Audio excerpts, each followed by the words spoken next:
As you can see, moving the speed controller slightly to the side causes the motor to stall.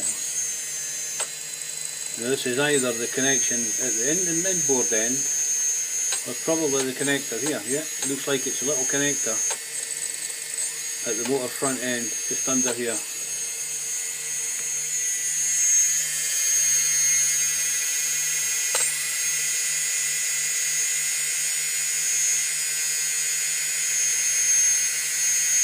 Now doing it, yeah, there it goes.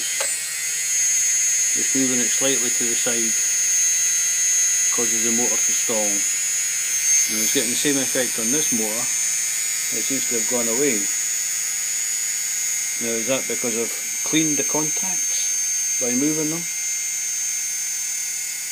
Certainly seems to be behaving now, but I think the first exercise is remove the bullet connectors and solder them directly through. And I'll do that on all 4 motors.